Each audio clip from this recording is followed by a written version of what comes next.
Hello everyone. Let's begin the session with the next topic from part 2, that is modern dispensing aspects. Okay.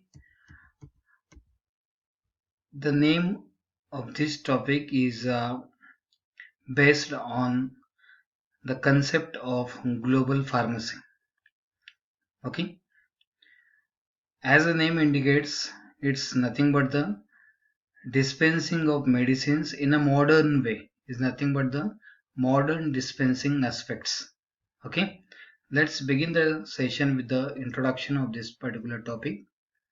Since from the long days, prescription has the only link between the physician, pharmacist, and the patients. Okay, it is expected that the patient should follow the instruction by the label on the container. Okay, but in India, a major portion of people are living in rural and suburban areas. According to NCPIs, that is National Council of Patient Information and Education survey, the reason for non-adherence to the instructions are okay. अ, पूर्वी बघा prescription हे एकच link होतं physician pharmacist आणि patient मध्ये. Okay.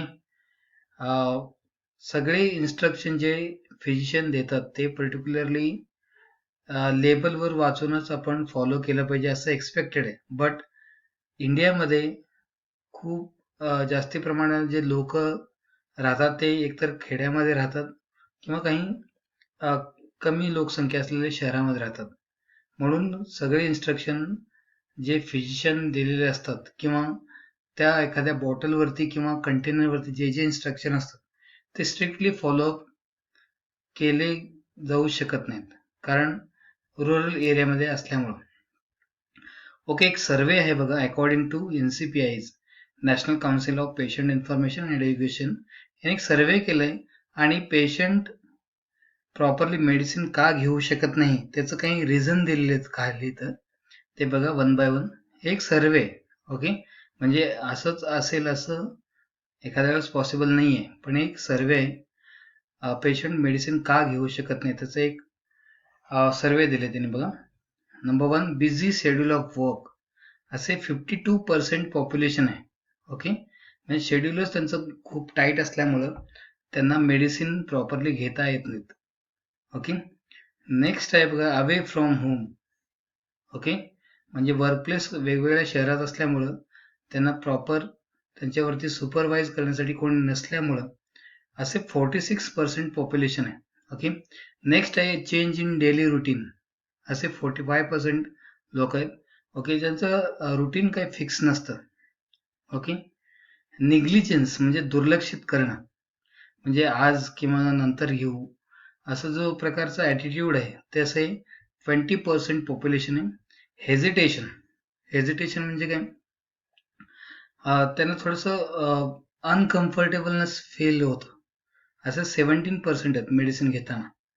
Okay, आणि next part आहे confusion about direction of dosage. असे 14% आहेत. ओके, हे पॉप्युलेशनचं त्यांनी रेशो दिलेलं आहे. ओके, असे किती 14% आहेत. ओके, ठीक आहे. हे आपण जे रिझन दिलेलं आहे त्यांनी नॉन अडिअरन्सचं, जे स्ट्रिक्टली मेडिसिनचे जे ॲडवाइसेस आहेत ते फॉलो करू शकत नाहीत, असे काही रिझन दिलेले त्यांनी, ते आपण रिझन फार्मासिस्ट म्हणून कसं सॉल्व्ह करू शकतो ते नेक्स्ट स्लाइडवरती पाहूया आपण. The success of drug therapy mainly depends on adherence or compliances. Okay, म्हणजे प्रॉपर त्यांना आपण गाईड केलं पाहिजे, प्रॉपर पेशंट काउन्सिलिंग केलं पाहिजे. Illiteracy and lack of knowledge consist of poor compliances of medicines. Okay, अशिक्षितपणा असेल किंवा त्या पर्टिक्युलर मेडिसिनबद्दल नॉलेजच नसेल तर अशा वेळेस आपल्याला पुअर कम्प्लायन्सेस म्हणजे रिझल्ट आपल्याला मिळत नाही त्या मेडिसिनचे. To improve this patient compliances is must. Okay, पेशंटला आपण समुपदेशन केलं पाहिजे, चांगल्या प्रकारे त्याला नॉलेज दिलं पाहिजे. Okay, the pharmacist play important role in guiding the patient on prescribed drugs and counsel them about the proper and safe use of medicine. Okay, आपलं कामच आहे पेशंटला गाईड करणं on the prescribe drugs and counsel them, समुपदेशन करणं. Okay, on the proper and safe use of drugs. Okay, आता आपण patient काउन्सिलिंगचं डेफिनेशन बघूया. पेशंट समुपदेशन असं म्हणू शकतो आपण. Definition: Patient counseling can be defined as providing medicines information orally or in written or by showing pictograms to the patients or their relatives on direction of use, precautions, storage and diet. Okay. आपण पेशंटला समुपदेशन कसं करू शकतो बघा. एकतर त्यांना आपण ओरली माहिती देऊ शकतो. ओके, तोंडी आपण त्यांना माहिती देऊ शकतो किंवा रिटर्न मध्ये त्यांना कसं प्रॉपर मेडिसिन घेतलं पाहिजे त्याचं सुद्धा इन्फॉर्मेशन देऊ शकतो. किंवा काही पिक्चर्स असतात, ते पिक्चर्स दाखवून आपण त्यांना या प्रकारे हे तुम्ही पर्टिक्युलर डोस किंवा मेडिकल इक्विपमेंट तुम्ही हँडल करू शकता हेही सांगू शकतो. किंवा एखाद्या पेशंटला पॉसिबल नसेल तर त्यांच्या रिलेटिव्हला सांगू शकतो.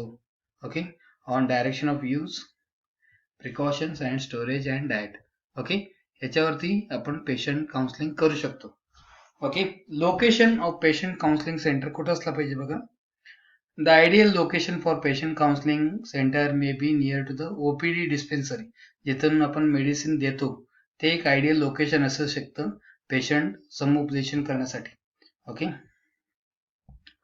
in a very big hospital, the patient counseling center runs around the clock in shifts.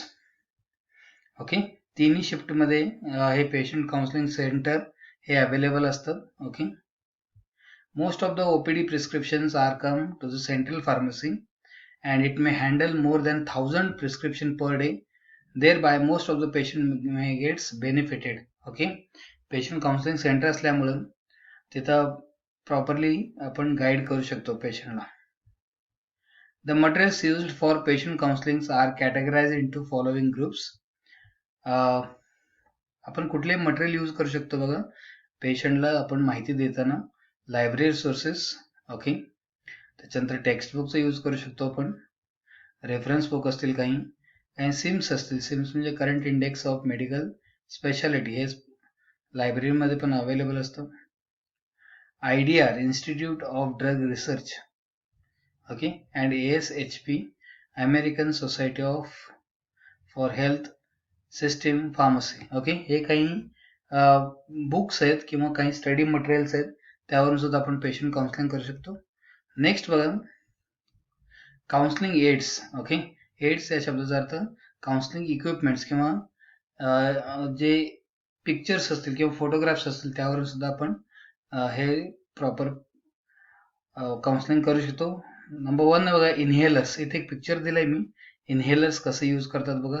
हे आपण प्रॉपर पिक्चर दाखवून सुद्धा आपण पेशंटला काउन्सिलिंग करू शकतो. नेब्युलायझर्स इथे दिलेलं आहे बघा. नेब्युलायझर त्यांनी कसं यूज केलेलं आहे. ओके, नेक्स्ट आहे नंबर 6 स्प्रेज.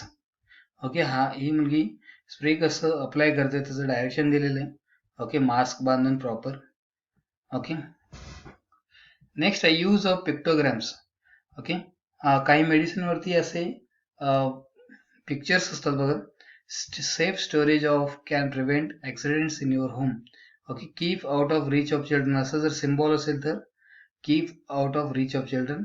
असे काही सिम्बॉल असतील तर keep content out of eyes. Okay, काही पॉयझनस मटेरियल असतील तर किंवा आय इरिटेशन होत असेल तर असे सिम्बॉल असतात. ओके, सिम्बॉलवरून सुद्धा आपण गाईड करू शकतो पेशंटला. Okay,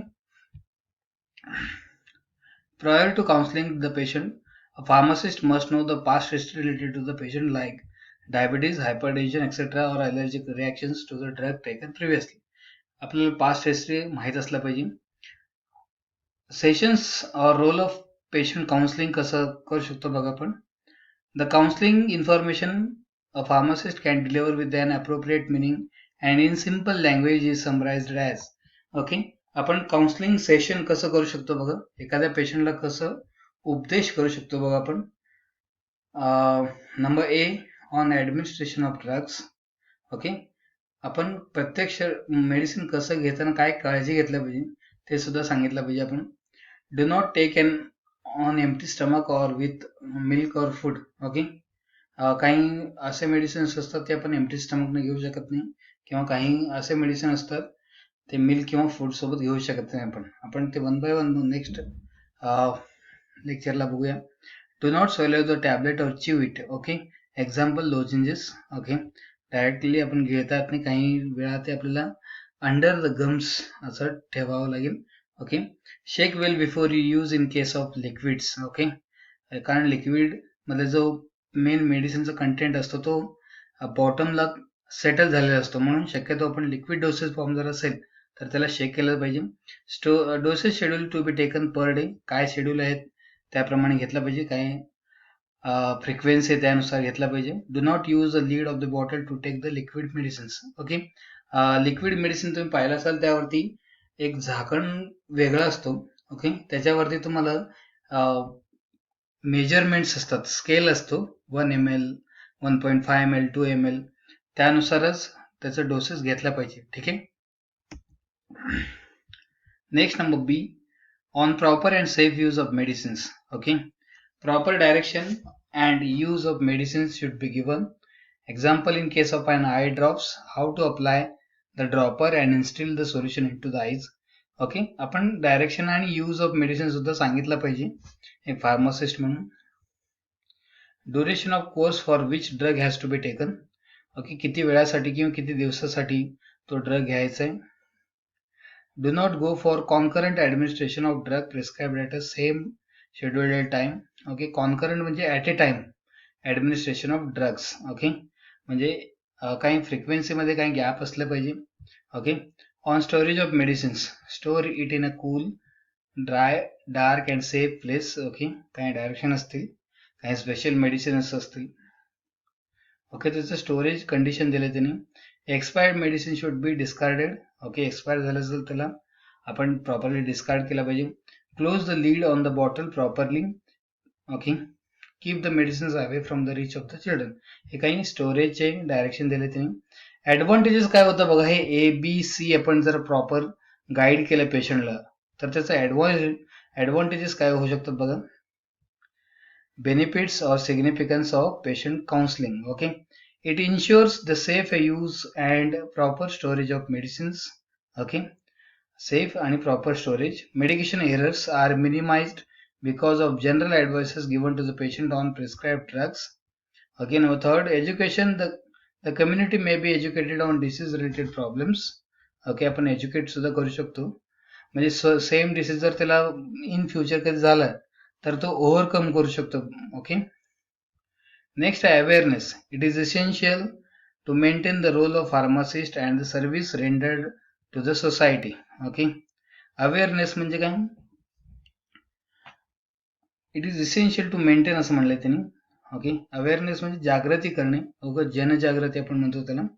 okay, sources of the therapy, adequate information delivered by the pharmacist during his ward visit that hastens to well being of the patient. Okay, adequate means what, correct information delivered to the patient.